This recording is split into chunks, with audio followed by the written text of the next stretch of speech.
Fabrice, je te donne la parole. Peut-être que tu peux nous parler de tes expériences passées sur des suivis de ligamentoplastie dans le monde du foot.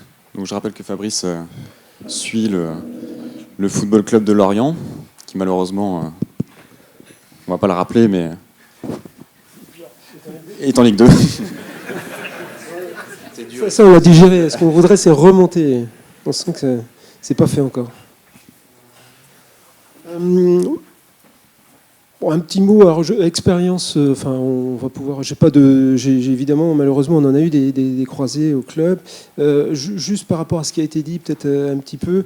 Moi, j'accorde beaucoup d'importance quand même pour que le diagnostic d'une rupture du croisé soit fait et pas forcément. Il faut pas qu'on dépende que des délais de l'IRM. Parce que pour le patient, c'est vraiment important, pas que pour des raisons de caprice, mais c'est important pour qu'il puisse se projeter dans son programme de soins. C'est pas rien de se faire un croisé, donc c'est important qu'il soit au fait de la situation. C'est important que nous, on soit aussi au fait de l'importance des lésions associées. Un croisé isolé, globalement, le genou, on devrait bien le récupérer. Un croisé qui a des lésions méniscales, des lésions cartilagineuses, les suites vont être probablement différentes. Donc c'est essentiel pour le patient, c'est essentiel pour nous. Et c'est aussi essentiel pour le kiné. C'est-à-dire que souvent, on critique un petit peu la prise en charge qui peut être faite par les kinés. Ils vont trop vite ou ils n'ont rien fait, ils ont laissé le patient dans une attelle. Souvent, c'est parce qu'on ne sait pas ce qui se passe. Et donc, soit le kiné, il est casse-cou et il va se lancer sur de la rééducation un peu agressive alors qu'il y a une lésion méniscale qui est passée inaperçue. Soit le kiné, il est très prudent et puis il va dire non, on attend l'IRM, etc. Donc, la proposition de Romain concernant le fait de faire des évaluations de laxité, des laximétries, effectivement, c'est une solution peut-être pour les situations où on n'a pas accès à l'IRM. En tous les cas, il faut s'attacher à faire un diagnostic. Alors, il y a aussi une situation intermédiaire, c'est de confier son patient lorsqu'on a un petit doute à un confrère, médecin, chirurgien, et essayer d'avancer avant d'avoir l'IRM, de guider la rééducation, de guider le patient. Ça, c'est vraiment quelque chose d'important à mon sens. En profiter pour poser la question au kiné, en fait, c'est pour vous, après une plastie, quand vous récupérez vos sportifs après la chirurgie, quels sont vos problématiques au départ ?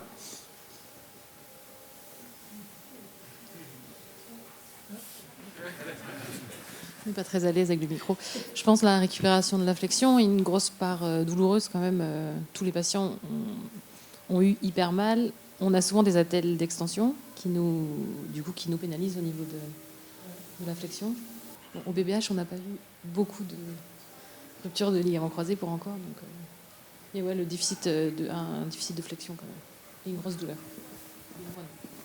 Après, moi, je pense qu'il y a vachement chaque cas est différent et que du coup, c'est l'appréhension de la personne aussi, du patient.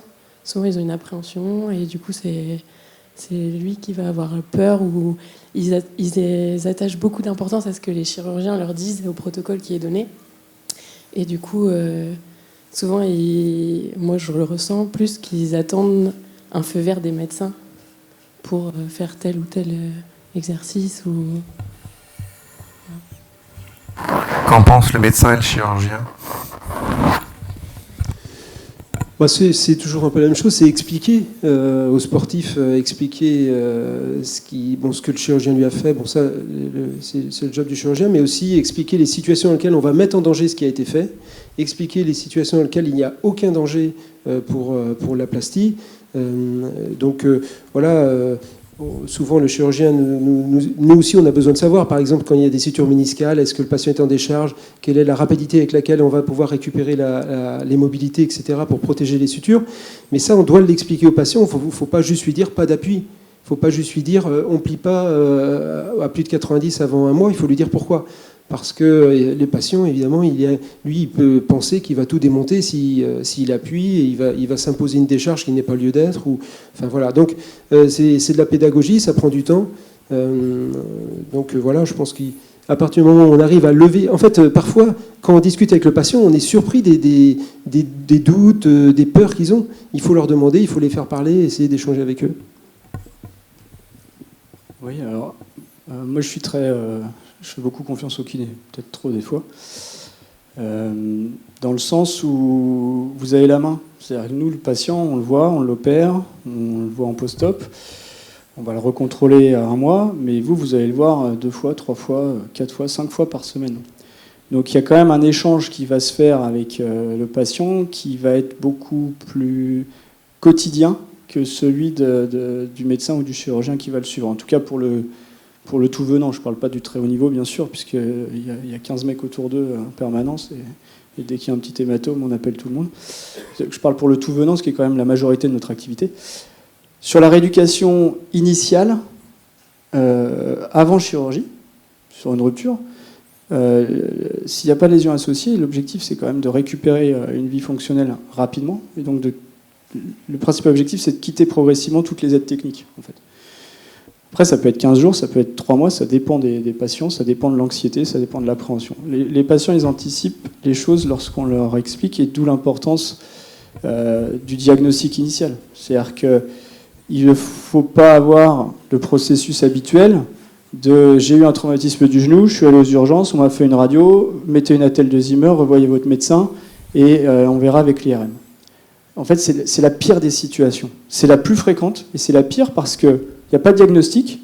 Le kiné, il y en a qui sont un peu énervés, donc ils vont dire c'est moi le meilleur, je vais m'en occuper, tu vas récupérer ton genou, et ça devient catastrophique. Ou à l'inverse, d'autres qui vont avoir un peu plus de retenue en disant attends d'avoir l'IRM avant de faire quoi que ce soit. Et on attend l'IRM, et on se retrouve avec un genou qui n'est plus symptomatique du fait du traumatisme, et qui devient symptomatique du fait de la iatrogénie de ce qu'on lui a imposé.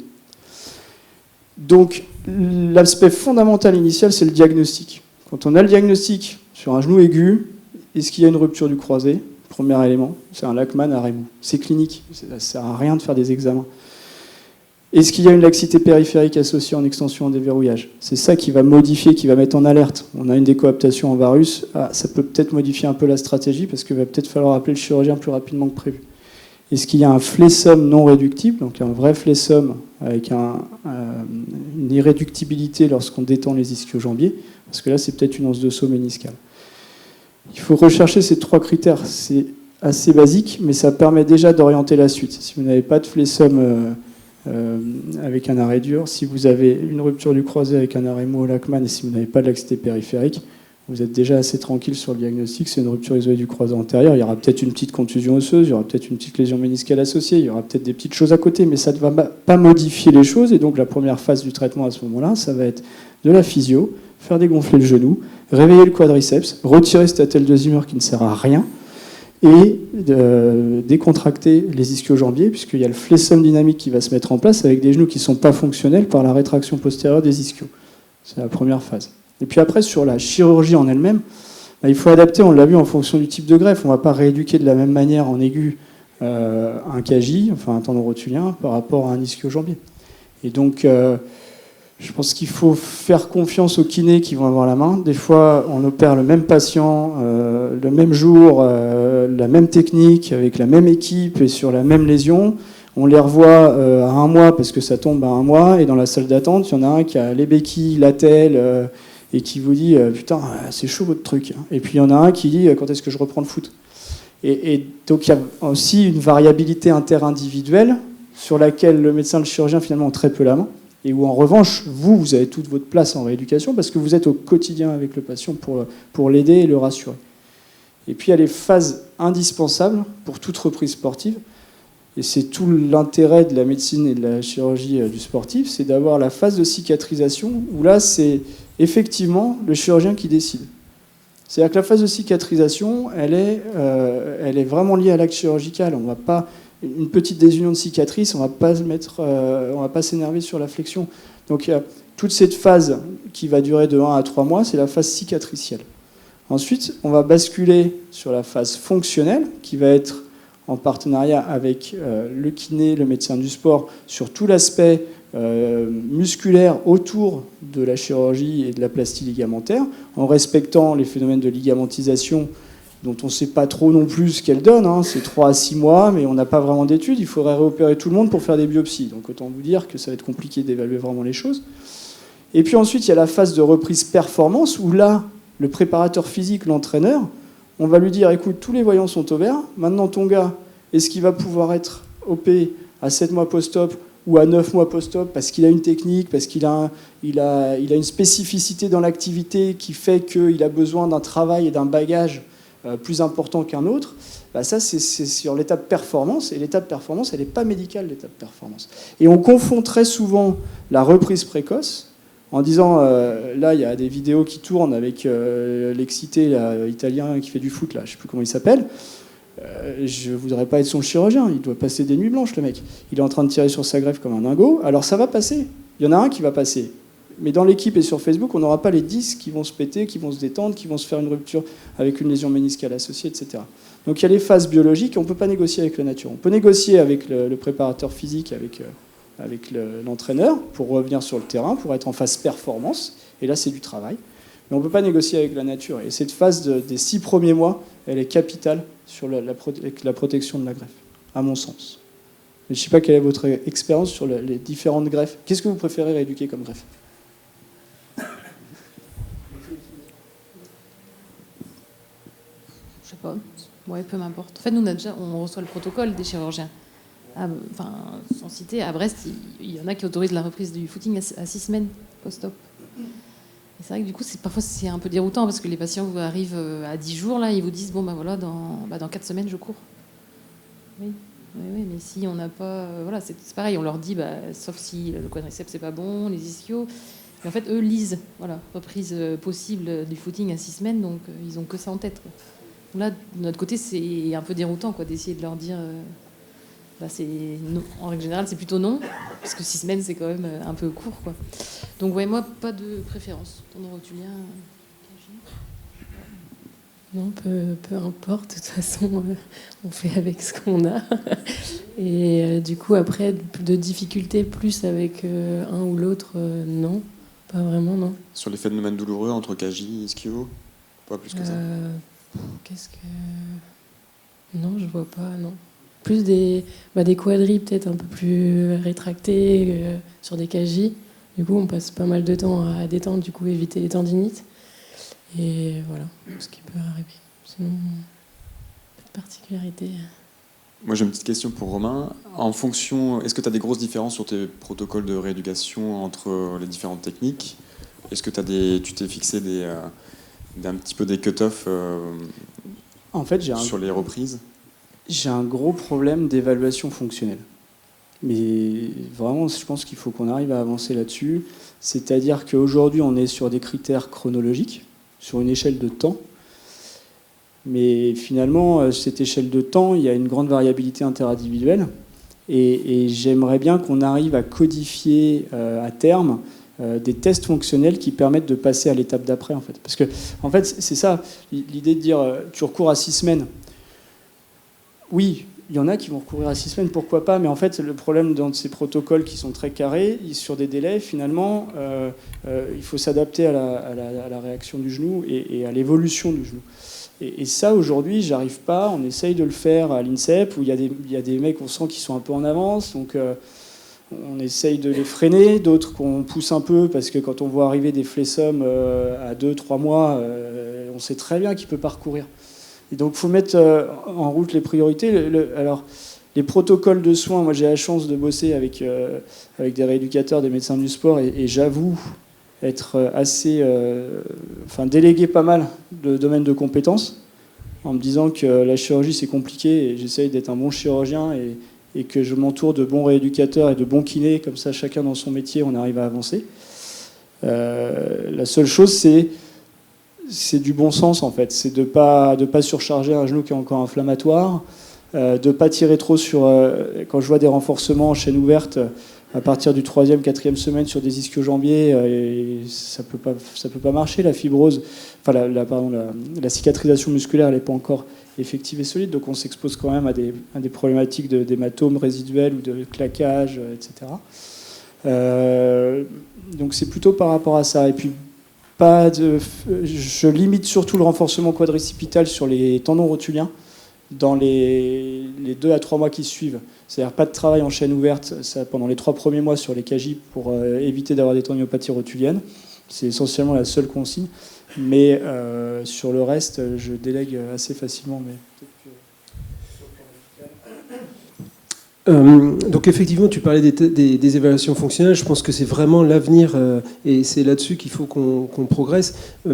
Dans la prise en charge et l'évolution d'un croisé opéré, je pense qu'il y a deux phases. Il y a une phase où le temps travaille pour nous. C'est-à-dire qu'on accompagne le patient et donc effectivement les phases inflammatoires, récupérer une bonne mobilité, récupérer une bonne trophicité musculaire, etc. Et il y a une phase où là, le temps ne travaille plus pour nous. C'est-à-dire que le patient... c'est les stimulations fonctionnelles, proprioceptives, le travail en charge qu'on va lui faire progressivement, qui vont faire qu'il va progresser, qu'il va être en capacité de reprendre plus tôt. Et parfois, il vaut mieux un patient qui se donne un objectif de reprendre à 8-9 mois un sport de pivot contact, en se disant je vais me donner les moyens d'être capable, on va l'accompagner de faire ça, plutôt qu'un patient qui est banquier et qui dit moi je vais refaire du foot soccer, mais qu'à 1 an, puisque je n'ai pas le temps de m'occuper de mon genou, mais à 1 an c'est bon. Ben non, à un moment, le délai ne travaille plus. Vous voyez ce que je veux dire? Le temps ne travaille plus pour nous. C'est à partir du 6e mois, moi je pense qu'il faut vraiment que le patient il s'investisse dans son programme de rééducation et c'est plus le temps qui va faire que ça va nous rassurer. Ce qui n'est pas vrai au tout début, jusqu'au 3e mois, 4e mois, et je suis un peu surpris quand j'entends footing il y a 4 semaines. Je pense que c'est un peu polémique, là. C'est faire de la pub pour les ancrages. Évidemment, le chirurgien, je pense que... Je ne suis pas chirurgien, mais j'imagine qu'il est sûr de ses ancrages. Et donc, probablement que ça peut tenir, mais ça crée un doute chez le patient qui ne nous aide pas, nous, en rééducation. Les kinés, ça ne vous rend pas service. Je veux bien croire que ce ne soit pas facile. Mais pour finir, sur les histoires fonctionnelles, on commence à avoir aujourd'hui des évaluations fonctionnelles. Parce que c'est vrai que nous, la question qu'on nous pose, c'est est-ce que je peux aller sur le terrain? On avait le test isocinétique. Bon, très bien, sauf que le test isocinétique, c'est une évaluation vraiment sur une chaise, etc. Ça nous donne certes des renseignements, mais pas tout.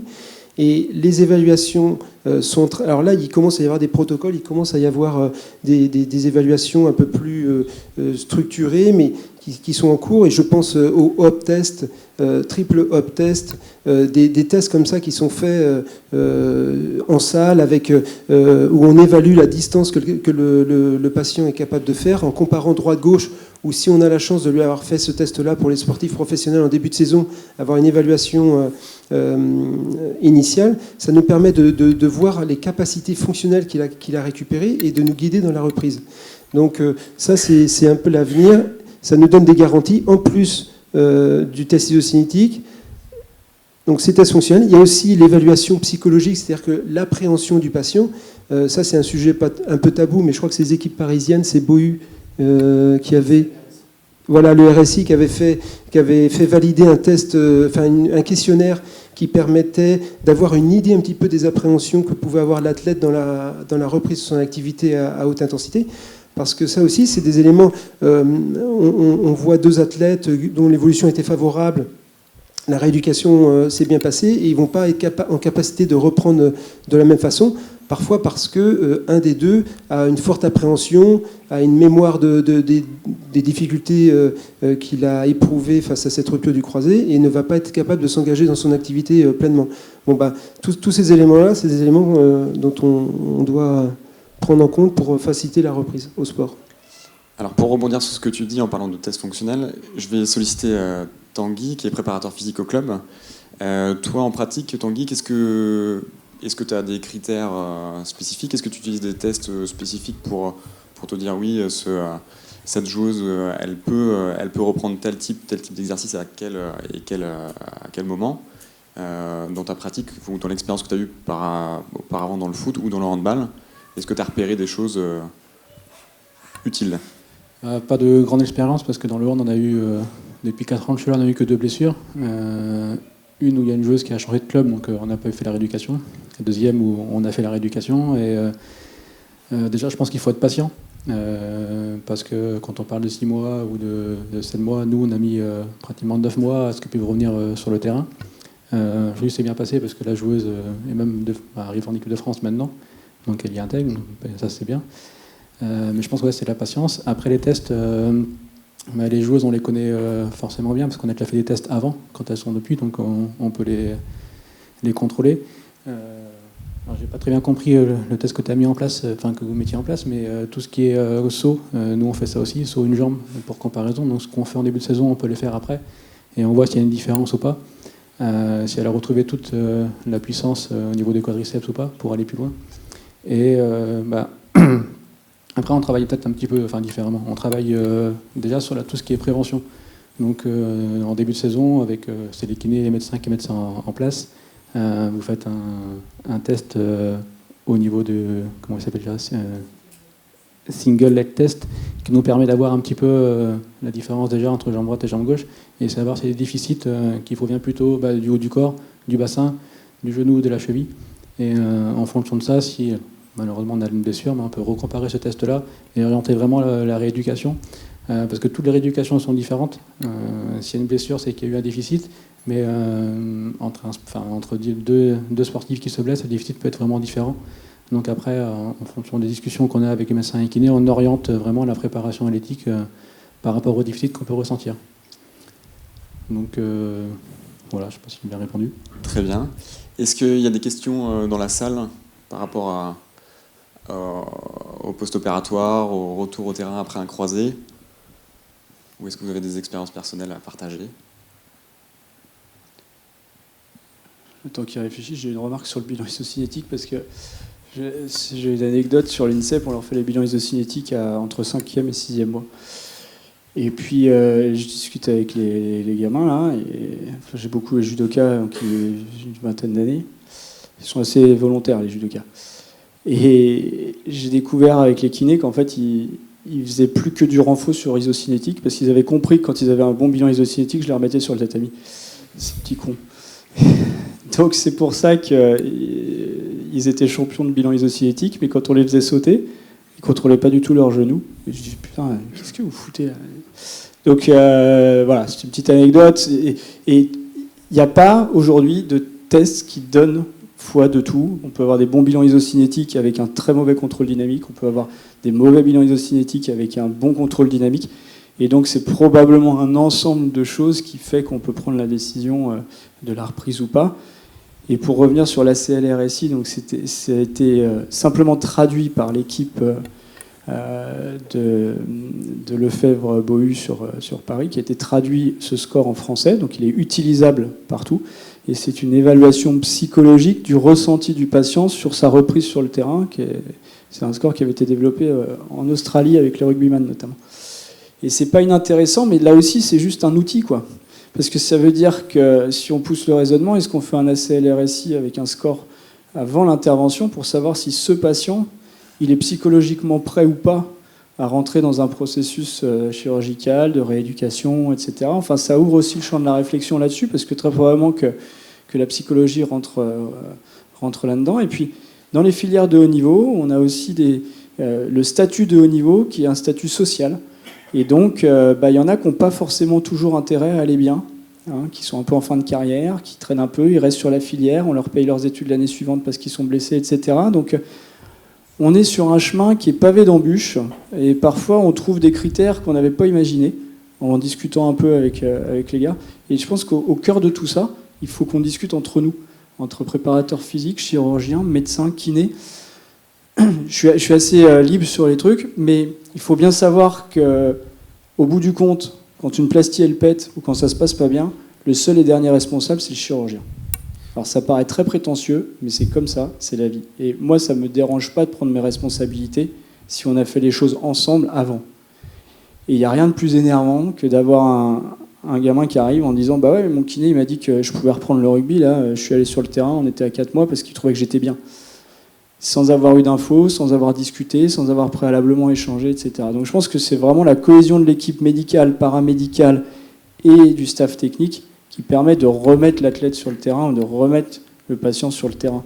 Et il faut qu'on fasse bloc, parce qu'eux, ils ont plein d'idées pour contourner les choses, parce qu'ils ont envie de rejouer ou de ne pas rejouer, ou de différer, etc. etc. Donc on est les derniers remparts, en fait, médicalement. Il ne faut pas rentrer dans le discours commercial. C'est pour ça que je suis très agacé par cette vidéo sur Facebook, vous avez pu le comprendre, parce qu'on est vraiment, on a basculé. On est sur les réseaux sociaux, on est machin, il fait mieux que machin, Là, on a un protocole où il reprend à 6 semaines la course à pied, mais pourquoi pas? Tous les chirurgiens sont très forts. On est les meilleurs, on a un ego surdimensionné. Et c'est quand dans la salle d'attente, le vendredi à 17h, on a un mec qui arrive avec une plastique à repéter, qu'on a compris que la chirurgie, ça rendait humble. Et donc, il faut d'abord être humble et travailler ensemble. On n'est pas meilleur que les autres. Donc, il faut vraiment sortir de ce côté business commercial. Je crois que c'est ça qui nous est très délétère, y compris en termes d'information au grand public. Et on est les remparts à ça. On est là pour protéger les gens, et protéger leur santé, même si on est dans un sport de haut niveau. On est déjà médecin, et après, on est dans la performance. Et c'est en discutant avec les préparateurs physiques, les coachs sportifs, etc., qu'on peut avancer là-dedans, clairement. Il ne faut pas opérer pour opérer un tel, pour après dire j'ai opéré un tel. Il ne faut pas rééduquer un tel parce que tu vas aller mieux que les autres parce que c'est moi qui te rééduque. Faut vraiment rester centré sur l'athlète et sur le patient. Enfin, c'est mon point de vue. Je ne sais pas si j'ai raison, mais... Moi, j'avais une question, parce que la joueuse qui s'est fait opérer en fait, au niveau des... Enfin, pris un renfort greffe au ischio-jambier, elle avait aussi un renfort latéral en plus qu'ils ont rajouté. Je voulais savoir ce que tu en pensais. C'est une handballeuse. Elle avait une morphologie longiligne, un peu hyperlaxe ou pas? Non, pas forcément. Ah, donc c'est une rupture itérative. Donc sur les ruptures itératives, je fais systématiquement une ténodèse latérale pour contrôler le ressaut, parce que je me dis que la plastie intra-articulaire a déjà échoué une fois. Après, il faut bien analyser les causes de la rupture. Est-ce que c'est un problème de positionnement de tunnel? Est-ce qu'il y a une faute technique? Parce que ça arrive, et c'est souvent le plus fréquent d'ailleurs. Et donc sur les reprises, quand il n'y a pas de faute technique, j'associe systématiquement une ténodèse latérale pour contrôler la rotation. En fait. Et c'est pour ça, je pense, qu'elle a eu cette double plastie. C'est un peu ceinture et bretelle, quoi. Avec une rééducation qui est souvent, pour le coup, initialement un peu plus difficile, avec des fois des adhérences cicatricielles sur le fascia lata ou sur la plasticine aux ischios. C'était un 3+2 sur le DT4. Ouais. Et donc, il y a souvent des adhérences latérales. Et donc là, pour le coup, on a des phénomènes inflammatoires le premier mois qui sont un peu plus importants sur les ténodèses latérales que sur les plasties intra-articulaires isolées. Et en fait, le premier mois est plus difficile. Mais finalement, si on respecte le temps de guérison et de retour de l'inflammation, on se rend compte qu'à 3 mois, finalement, ils raccrochent les wagons. Et donc, ils arrivent à peu près à un résultat fonctionnel à 3 mois qui permet de passer à l'étape suivante.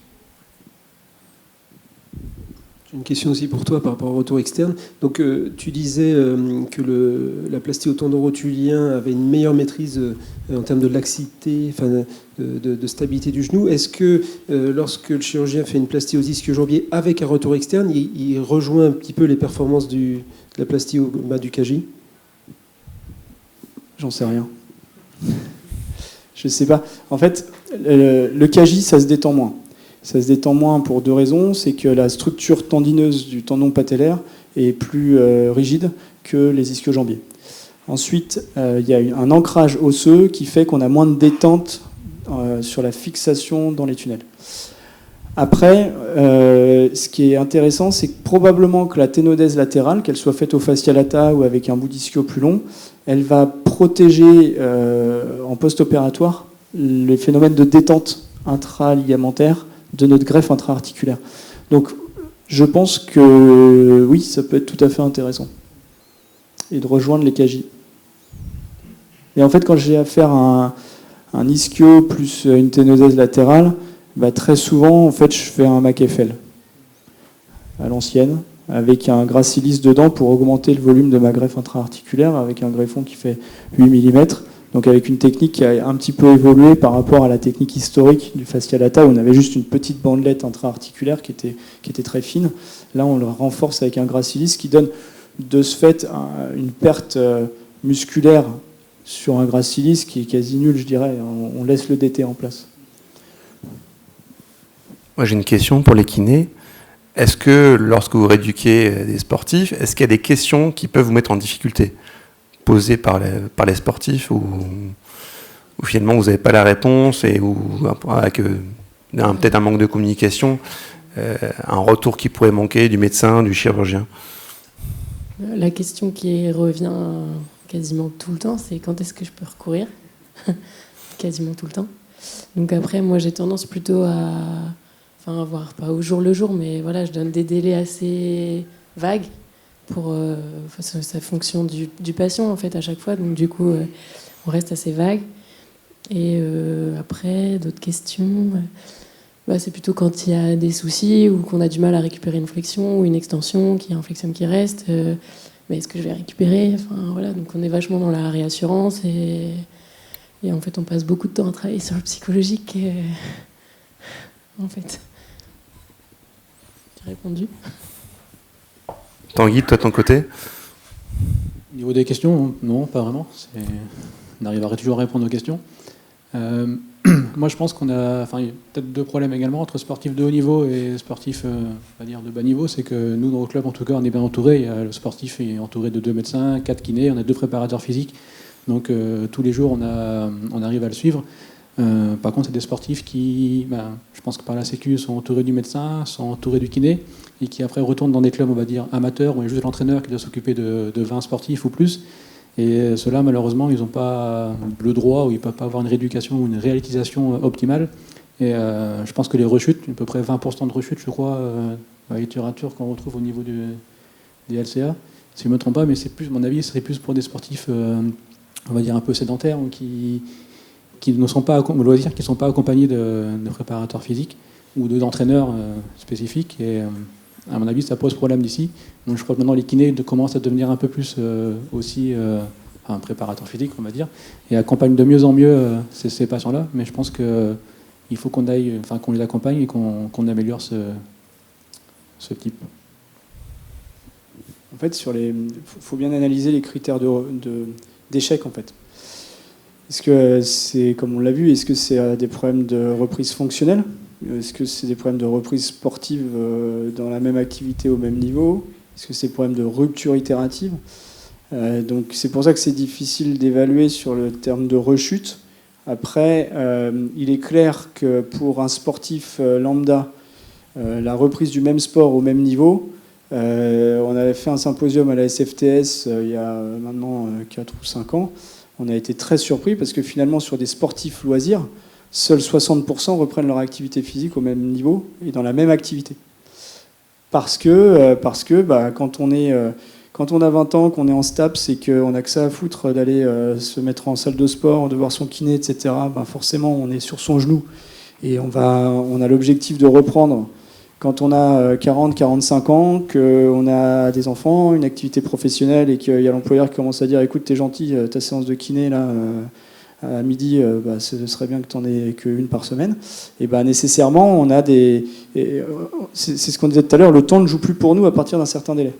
Et c'est exactement ça. Et donc, est-ce que c'est réellement des échecs ou pas? C'est peut-être plutôt un problème d'indication chirurgicale au départ, puisque finalement, c'est d'être capable de dire à ces patients, écoute, il faut changer ton activité.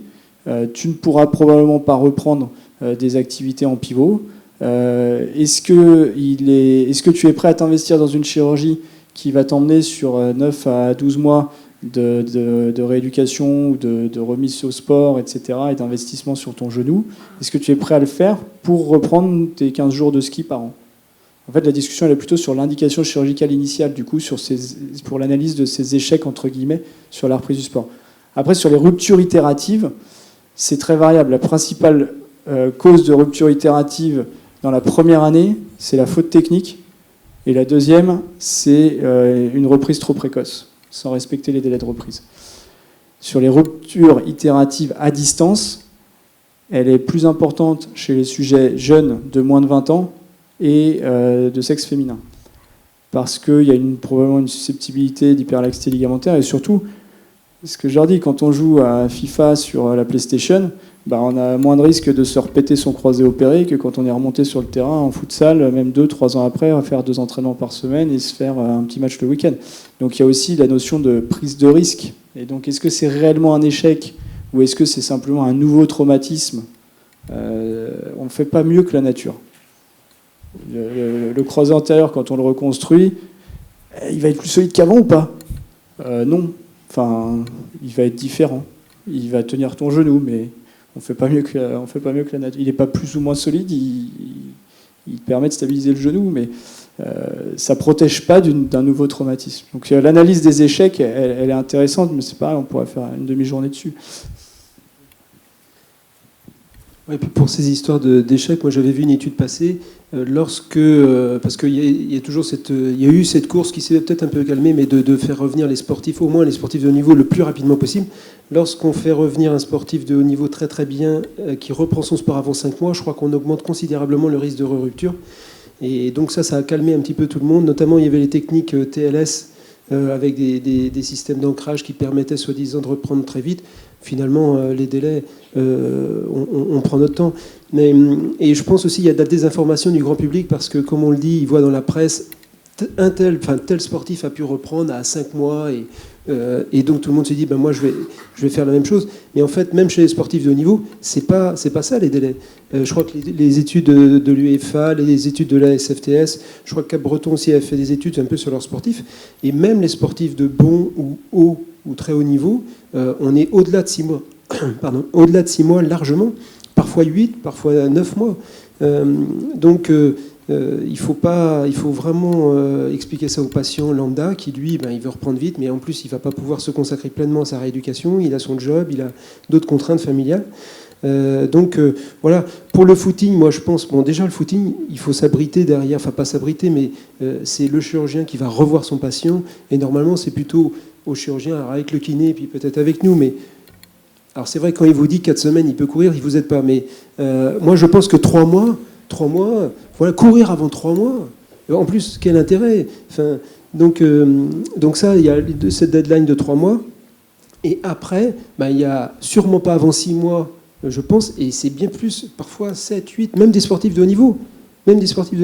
Et je pense que les tests fonctionnels, c'est pratique parce que ne serait-ce que quand vous envoyez un patient à 5-6 mois, on fait le test isocinétique et il y a le COFRAS, je ne sais pas si vous connaissez, moi je m'appuie un peu sur cette évaluation. Alors il y a le patient, comment il se sent, est-ce qu'il a confiance en son genou, et puis après il y a des petites choses toutes simples, comment il descend les escaliers, est-ce qu'il est capable de sauter de la dernière marche ou les 2 dernières marches de l'escalier, est-ce qu'il est capable de faire un exercice à cloche-pied. Est-ce qu'il est capable de sauter sur lui-même et de tourner ou le long d'une ligne, il fait du cloche-pied, droite, gauche, comme ça. Et donc, vous avez des patients, ils arrivent, ils sont assis devant vous, vous dites comment ça va? Parfait. J'ai repris le footing, j'ai même repris le foot, j'ai fait un soccer avec les copains, ça, super. Très bien. Bon, alors maintenant, allez-y, faites-moi un cloche-pied. Ils sont incapables, il y a une appréhension, etc. Donc, il y a des patients qui sont capables de reprendre des activités soi-disant de footing, mais il faudrait les voir courir. Il y a une espèce de boiterie qui doit être terrible parce qu'ils n'ont pas récupéré un quadriceps satisfaisant, mais ils se font entraîner avec leurs copains, etc., pour retourner faire des sports de pivot contact, prendre des risques importants.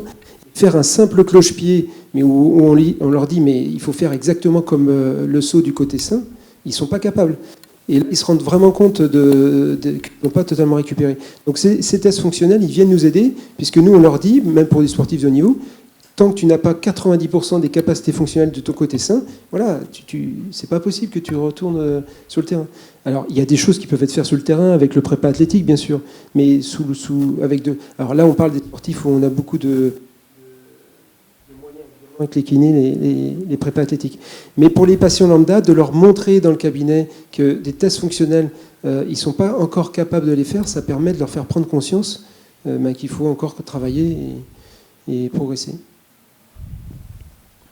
Et sur les délais de reprise, je suis tout à fait d'accord, et même sur le très haut niveau, parce qu'on est en train de faire une étude d'évaluation de reprise sur le tatami au même niveau, et en fait on se rend compte que sur mono-opérateur, sur la même technique chirurgicale, on a plus d'une 50aine de cas, et c'est des judokas qui sont dans le top 5 de leur catégorie. On est sur des délais de reprise au même niveau à 9,2 mois. Donc c'est quand même conséquent. Je parle de délai de reprise au même niveau, c'est-à-dire qu'ils ont fait la même performance en compétition que ce qu'ils faisaient avant la blessure, avec 9,2 mois de délai post-chirurgical. Donc c'est quand même la tendance. Pour l'instant, on est en train de continuer à inclure. Et on est vraiment sur des délais qui sont de cet ordre-là. Et ce qui était intéressant de noter, c'est qu'en plus, par discipline, et au sein du judo, où il y a des catégories de poids, on se rend compte que finalement, ce sont les lourds, mais pas les très lourds. C'est-à-dire chez les hommes, les moins de 90, les moins de 100, qui sont très athlétiques. Parce qu'en fait, ils vont reprendre une activité encadré sur un judo technique sans opposition initiale avec des plus légers qu'eux. Donc le risque est moindre. En revanche, lorsqu'on opère des petites pépettes de moins de 48 kg, quand on les fait reprendre, d'emblée, elles reprennent avec leur catégorie de poids ou avec des filles qui sont un peu plus lourdes qu'elles. Et donc, elles ont une reprise de l'activité qui va être conditionnée par aussi leur prise de risque. Et c'est assez intéressant de voir que finalement, les légères ont des délais de reprise au même niveau qui est un peu plus long parce qu'on les a freinées au départ, parce qu'on ne voulait pas prendre de risque sur la reprise judo, étant donné qu'elles n'avaient pas possibilité de s'entraîner avec des plus légères qu'elles, avec moins de risques traumatiques. Donc à chaque discipline, il faudrait aussi adapter au football, la reprise d'un gardien de but n'est pas la même que la reprise d'un joueur de champ. Et même sur le champ, je m'avance peut-être, je connais moins l'activité, mais je pense que la reprise d'un défenseur n'est pas la même qu'un attaquant de pointe.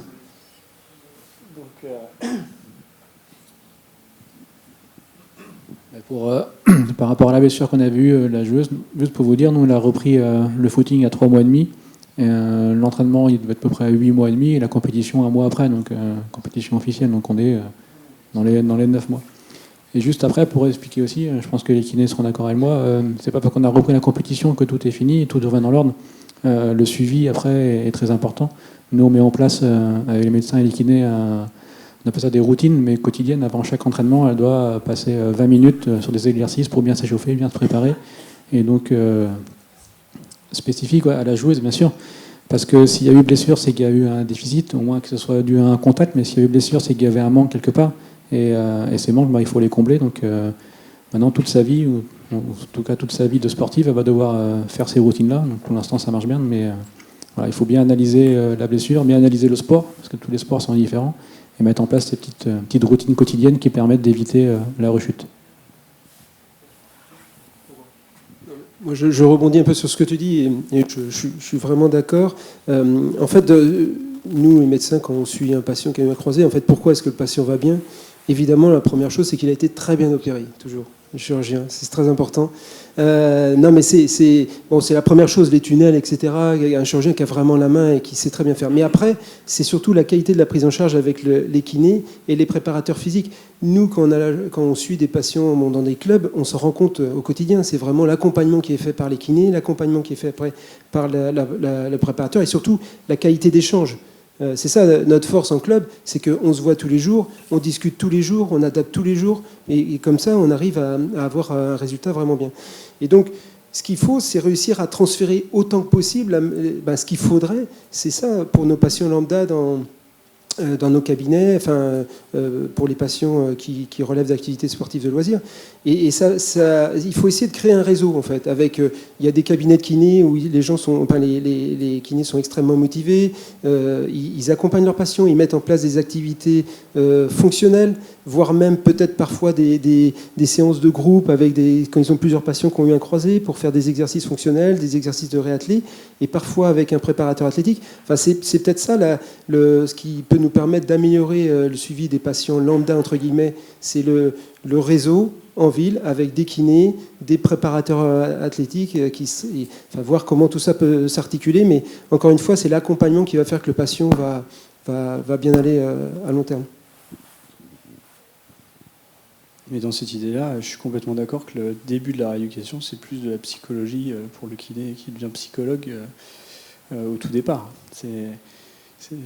J'ai un collègue sur la clinique des Maussins qui est très échaudé par les kinés depuis plusieurs années, je ne sais pas pourquoi.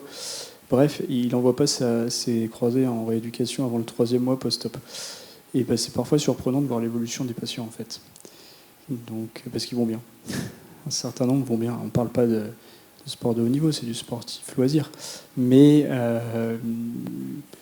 la rééducation, en tout cas au tout début, c'est vraiment sur la réassurance, quoi.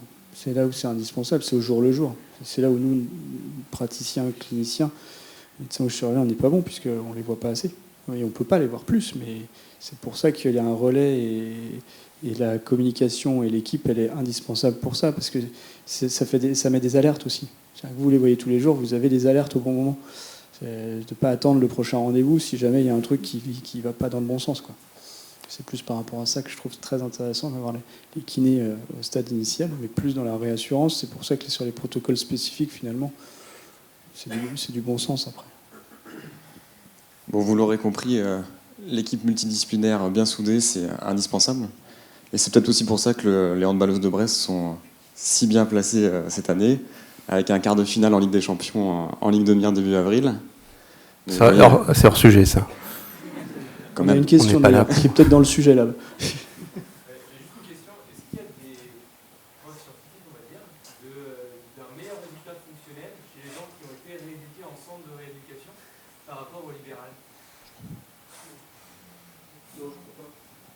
Non, je pense pas. Enfin, j'ai pas vu d'études déjà, mais j'ai jamais. Moi, j'ai été longtemps dans un centre de rééducation. J'aurais bien aimé être en capacité de le dire. On avait de très très bons kinés, etc. Mais je crois pas. Il y a de très bons résultats en kiné libéral, franchement.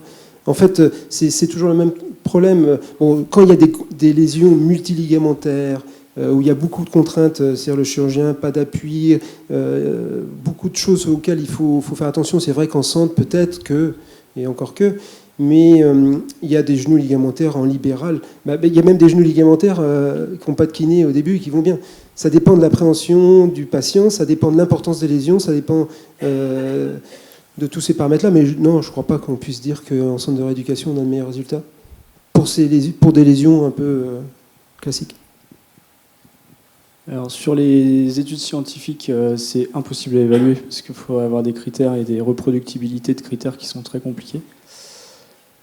En pratique, sur notre expérience, c'est vrai que il y a Cap-Breton pour le haut niveau à l'INSEP, où en fait, quand ils demandent, je les envoie.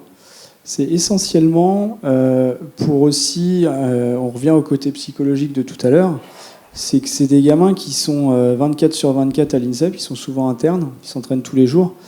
Et il y a un côté soit de croiser les copains qui, eux, vont s'entraîner, qui peut les miner un peu, soit de dire j'ai envie de souffler, je vais prendre l'air au bord de la mer.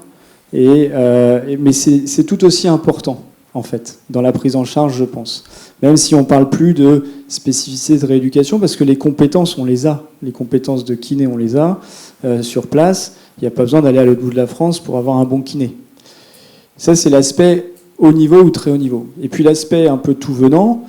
Alors, il est vrai qu'en région parisienne, on a moins de difficultés à avoir une accessibilité à des kinés qui travaillent très bien et qui sont à 500 mètres de chez soi. Et donc, dans ces cas-là, l'argument, il va être plus sur l'organisation. Il y a des mecs, enfin des patients, des patientes qui ont besoin d'avoir un cadre. Et ce centre en hôpital de jour va leur donner un cadre. Ils doivent se pointer à 9h avec leur slibard, leurs shorts, leurs machin, et puis ils partent à midi, et puis le mercredi d'après, c'est pareil. Et donc, il y a l'infirmière qui est là, il y a le kiné qui est là, il y a le médecin rééducateur qui est là. C'est hyper calibré. Et puis, il y en a d'autres, au contraire, qui n'y trouvent aucun intérêt parce qu'ils ont besoin d'avoir un peu de souplesse. Pour eux, ils préfèrent caler en fonction de leur emploi du temps personnel leur séance de kiné. Ils vont faire venir l'infirmière à 6h du matin parce qu'après, ils veulent partir à 7h pour faire autre chose, etc., etc. Donc on est plus dans un accompagnement social sur l'indication du centre sur la région parisienne. Après, j'ai fait mes études sur Lille et donc dans le Nord-Pas-de-Calais, des fois on opérait un croisé antérieur. Le premier kiné, il était à 100 bornes.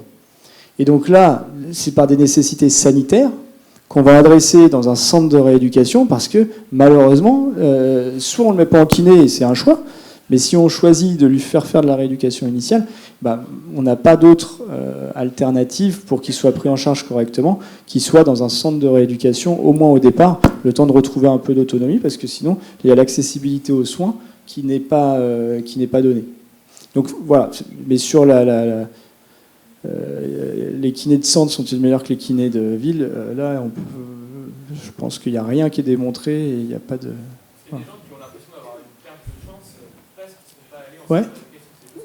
Et tout à fait. Tout à fait. Exactement. C'est pour ça que ce que je vous dis là, je le dis quotidiennement aux patients quand ils me demandent qu'est-ce que vous en pensez.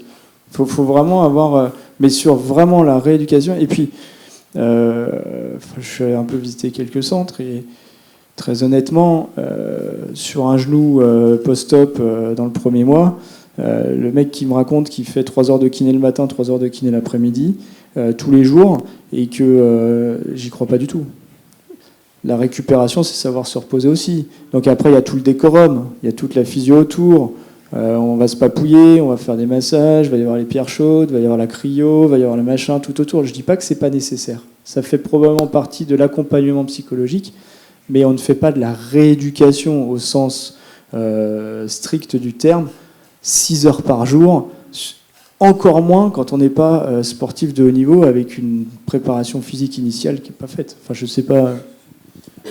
Non, je suis d'accord, en post-op, bon, après, ce qui se passe parfois en post-op, il y a certains chirurgiens qui ont l'habitude de... Parce que là, tu dis ça parce que le chirurgien avait dit essayer d'aller dans tel centre, et puis finalement, il n'y a pas eu de place, c'est ça? Non, c'est que les gens essaient d'aller dans un... Ouais. D'eux-mêmes, en fait. D'accord. Ouais. Non. Bon, je ne vais pas revenir sur ce qu'on vient de dire. Par contre, où ça peut être intéressant, c'est par exemple un sportif qui n'est pas professionnel, mais qui a un très bon niveau, qui fait un sport où il y a du pivot contact, par exemple, et ça peut être intéressant de lui proposer un séjour en centre au 5e, 6e mois pour faire un vrai séjour de réathlétisation. Parce que s'il n'a pas accès à un réseau, parfois, encore une fois, ça peut se faire en ville. Mais là, s'il a des contraintes aussi professionnelles qui fait qu'il a du mal à se dégager du temps, etc., s'il n'a pas accès à des kinés ou des prépas qui se coordonnent bien en ville ou qui font des activités en charge, là, ça peut être bien d'aller en centre pour vraiment s'investir et enchaîner plusieurs séances sur 3 semaines, lui expliquer les séances à faire, on couple ça avec un test isocinétique, on couple ça avec des épreuves fonctionnelles, là ça prend du sens. En post-op immédiat, je ne suis pas sûr. Ouais.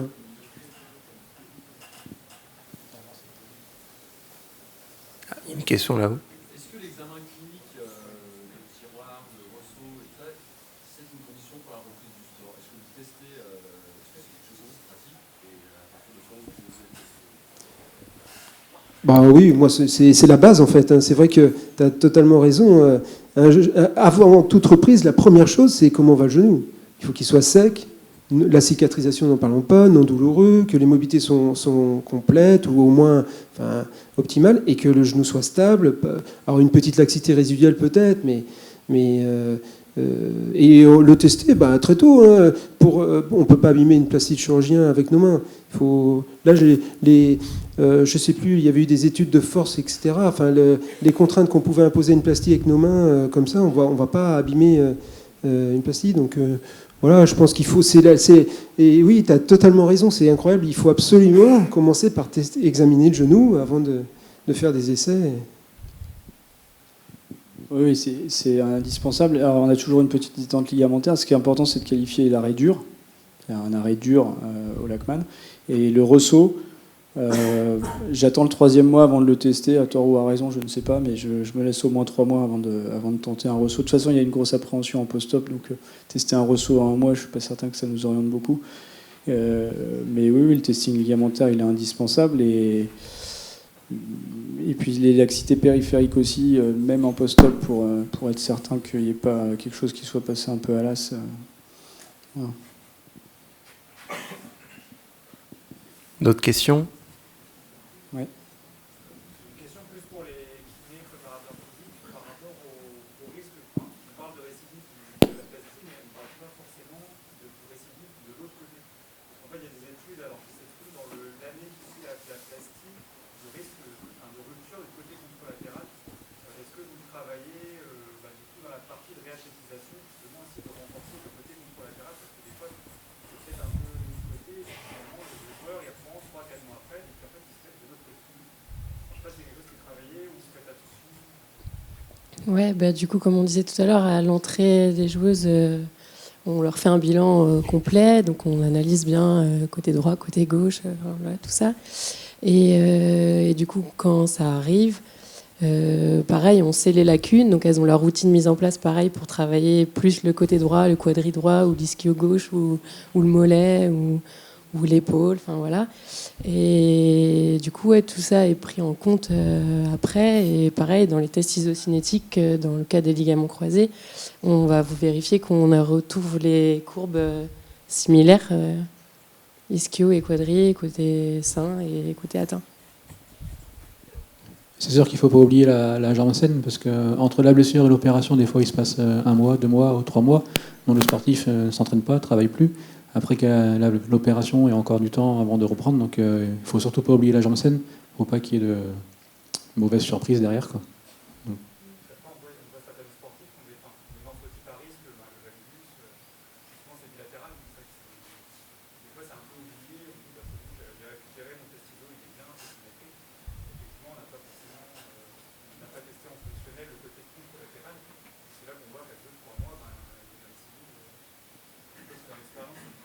Nous, on travaille des deux côtés à chaque fois. Dès qu'on demande des kinés et des médecins, c'est de travailler de deux côtés, parce qu'une personne qui s'est blessée une première fois est une personne à risque. Donc, que ce soit côté droit ou côté gauche, on travaille de deux côtés en préparation physique, en tout cas identique, pour retrouver les mêmes valeurs, les mêmes pourcentages à droite et à gauche. Non, tu as totalement raison, et je pense qu'en fait, ils banalisent un peu, parce que dans le hand, ils ont énormément travaillé sur ce sujet, d'évaluation des facteurs de risque, de la prise en charge des facteurs de risque en prévention primaire, en prévention secondaire.